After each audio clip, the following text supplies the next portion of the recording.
عام طور پہ کسی کیس میں ملوث ہو گیا، پولیس کسٹڈی میں ہے، اگر اس نے وہاں پہ بھی فوری طور پہ اپنی پیسے چاہیے، اس نے پراپرٹی سیل آؤٹ کر دی ہے، تو ایگریمنٹ ٹو سیل جو ہے انٹیکٹ ہوگا، یہ نہیں ہوگا کہ ایگریمنٹ مشکوک ہو گیا ہے۔ اس حوالے سے 2002 CLC پیج 942 جو ہے وہ واضح کر دیتا ہے، اور یہ وضاحت آ جاتی ہے کہ بھئی خواہ جو گواہان ہیں، حاشیہ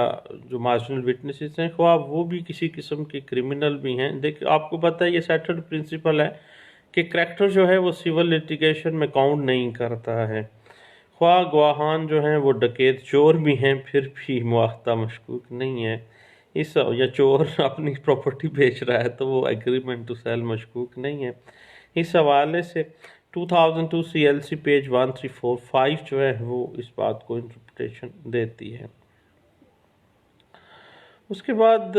ایک بڑی اہم چیز ہے کہ ٹائٹل کے اندر بعض اوقات کوئی نقص آ جاتا ہے اور ایگریمنٹ ٹو سیل اسی پراپرٹی کا ہوتا ہے۔ اگر آپ اس کی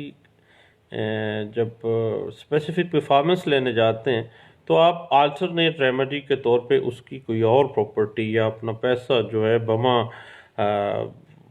ایکسٹرا پروفٹ آپ ان سے مطالبہ کر سکتے ہیں، اور وہ جائز مطالبہ ہے، اور اعلیٰ عدلیہ ہمیشہ سے اس کو مانتی رہی ہے۔ یہ 2001 کا ایک لینڈ مارک اسسمنٹ ہے جو 2019 تک بھی ابھی ریوزٹ کی جاتی رہی ہے۔ البتہ آپ 2001 CLC پیج 1431D جو ہے نا، اس حوالے سے ہمیں کافی حد تک گائیڈ لائنس فراہم کرتی ہے۔ اس کے بعد ذہن میں رکھیے گا کہ بعض اوقات ہمارے ہاں یہ معاملہ آ جاتا ہے کہ ایک پارٹی کو بیچا، پھر دوسری کو، پھر تیسری کو۔ دیکھیں جب ایگریمنٹ ٹو سیل ایک موبل پراپرٹی کی بابت آپ نے کر لیا، یو آر سم تھنگ، کچھ باؤنڈ تو ہو گیا، دونوں پارٹیز نے کچھ شرائط طے کر لیں اور وہ دونوں باؤنڈ ہو گئے ہیں۔ اب ایک پارٹی کو جب فروخت کر دیا، ایگریمنٹ ٹو سیل سائن کر دیے، تو پھر بھائی وہ جائز قانونی طور پر آپ کسی کو فروخت نہیں کر سکتے ہیں۔ اگر آپ کرتے ہیں تو آپ ظلم کر رہے ہیں، زیادتی کر رہے ہیں، اور اس طرح سے نہیں ہونا چاہیے۔ وہ تو بیچارے بونا فائڈی پرچیزر ہیں، اور پہلا جو ہے اس کا حق تو فائق ہوتا ہے، لیکن دوسرا جو ہے وہ بونا فائڈی پرچیزر تو ہے، اس کو تو بیچارے کو پتہ ہی نہیں ہے کہ اس سے پہلے بھی کسی کے ساتھ میں اس بندے نے ایگریمنٹ کیا ہوا ہے۔ اس حوالے سے 1997 MLD پیج 2411 اور PLD 1998 Lahore high court page 11 جو ہے یہ ہمیں انٹرپریٹیشن دیتی ہے۔ اس کے بعد آپ کو پتہ ہے کہ ہمیشہ سے جو پہلا خریدار ہے اس کا حق فائق ہوتا ہے، سپرسیڈ کر جاتا ہے، دوسرے جو بونا فائڈی پرچیزر ہیں ان سے زیادہ اس کا حق ہے۔ تو اس بات کو 1998 MLD پیج 536 میں بھی انٹرپریٹ کیا گیا تھا۔ اور یاد رکھیے گا کہ جب کسی زرعی زمین کا ایگریمنٹ ٹو سیل ہوا ہے، اور ایگریمنٹ ٹو سیل میں اگر جو ہے قبضہ لکھ دیا گیا ہے، قبضہ دے دیا گیا ہے، اور اس کے بعد سارا معاملہ طے پا گئے، باقی صرف کنڈیشنز کے مطابق پارٹ پرفارم ہونے ہیں دونوں پارٹیز کے۔ میں نے پہلے بھی کہا کہ سیکشن 53A جو ٹرانسفر آف پراپرٹی ایکٹ 1882 ہے نا، پارٹ پرفارم کو ڈیل کرتی ہے، اس کے حوالے سے ہم کسی دن انشاءاللہ خوب لمبی چوڑی گپ شپ لگائیں گے، کوئی گھنٹہ 2 گھنٹے کا میرے پاس نوٹس پڑے ہیں، اس کے کام میں نے ایک کیس میں اس پہ کیا تھا۔ اس حوالے سے اگر آپ دیکھنا چاہیں تو 1998 CLC پیج 724 ہمیں انٹرپریٹیشن دیتی ہے، حتیٰ کہ قبضے کی چونکہ لکھ کے دیا گیا تھا، اس وجہ سے کھڑی فصلوں کے اوپر بھی انجیکشن آرڈر جو ہے وہ جاری کیا گیا تھا، اور وہ ہائی کورٹ نے کہا کہ واقعی ٹھیک جو ہے وہ کیا گیا ہے۔ اس کے بعد جب کبھی بھی یاد رکھیے گا، بعض اوقات ایک بڑی اہم پریپوزیشن ہے، آج بھی میں ایک آفس بیٹھا تو ایک دوست کے پاس، تو وہاں پہ یہ آ گیا تھا کہ مالک اور کرایہ دار کے درمیان ایجیکٹمنٹ پٹیشن چل رہی تھی، اس میں جواب جب لیو ٹو ڈیفینڈ آئی تو اس میں اس نے کہا کہ بھئی میرا تو اس کے ساتھ ایگریمنٹ ٹو سیل ہوا ہے۔ اب ایگریمنٹ ٹو سیل جب ہوا ہے نا، تو اس ایگریمنٹ ٹو سیل کو وہ پرفارم علیحدہ سے کروائے گا، وہ ایجیکٹمنٹ پٹیشن میں وہ پرفارم نہیں لے سکتا ہے۔ تو جب کبھی بھی مالک اور کرایہ دار کے درمیان اس طرح کا معاملہ آ جائے کہ وہ کہے کہ جی میرا ایگریمنٹ ہوا ہوا ہے کرایہ دار یہ سٹینس لے لے، تو بھئی پہلے وہ ایجیکٹمنٹ کرے نا، تو اس کے بعد پھر وہ دعویٰ طویل مختص جو ہے نا وہ دائر کرے، اس سے اسپیسیفک پرفارمنس اس اسپیسیفک کانٹریکٹ کی کروائے۔ دونوں کیسز کو کبھی بھی کنسولیڈیٹ نہیں کیا جا سکتا، کوئی ایسا پر وہ اسپیشل لا کے تحت ہے، یہ اور معاملہ ہے۔ اس حوالے سے 1996 MLD پیج 265 جو ہے یہ ایک سٹل پرنسپل کو انٹرپریٹ کرتا ہے، جو بعد میں بھی ریوزٹ کیا گیا ہے۔ اور بعض اوقات ہم لوگ پتہ کیا کرتے ہیں، پراپرٹی ہے 1 کروڑ روپے کی، ہم اس کو ڈی ویلیو کے مطابق جو ہے نا بہت تھوڑی قیمت، مثلاً 1 کروڑ روپے کی پراپرٹی ہے، ہم اقرار نامہ لکھوا لیتے ہیں جی 20 لاکھ روپے کا۔ تو بھائی ذہن رکھیے گا کہ مارکیٹ ویلیو سے کم قیمت میں بھی جو ایگریمنٹ ٹو سیل آپ نے کروایا ہے نا، چونکہ ایگریمنٹ ٹو سیل ایک دونوں پارٹیز کی میوچل کنسینٹ سے ہوا ہے، وہ قطعی صورت غیر قانونی نہیں ہے یا کوئی خطرے والی بات نہیں ہے، نہ جس طرح سے مارکیٹ ویلیو کے مطابق ہوتا ہے اس طرح مارکیٹ ویلیو سے کم بھی ہے تو اسی طرح سے ہی ہوگا، کوئی ایسا معاملہ نہیں ہے۔ اسی کی بنا کے اوپر بھی اسی طرح سے ہی specific performance of that specific agreement to sell جو ہے وہ پرفارم کروایا جا سکتا ہے۔ اور اس بات کو 1993 CLC پیج 2316 میں بھی انٹرپریٹ کیا گیا تھا۔ ہاں بھائی دوستو، ایگریمنٹ ٹو سیل کے ڈیفرنٹ آسپیکٹس کے حوالے سے ہم گپ شپ لگاتے رہیں، اب انشاءاللہ مزید اس پہ کچھ گپ لگائیں گے اور اس کو specific performance of agreement to sell کے جو ٹیکنیکلٹیز ہمیں فیس کرنی پڑتی ہے نا کورٹس کے اندر، اس پہ کچھ بات کریں گے انشاءاللہ۔ دعاؤں میں مجھے یاد رکھیے گا، جی وقفہ بھی ختم ہوا، کچھ ٹائم گزر گیا ہے، انشاءاللہ دوبارہ ملتے ہیں کچھ دیر کے بعد انشاءاللہ۔ تھینک یو، اللہ حافظ۔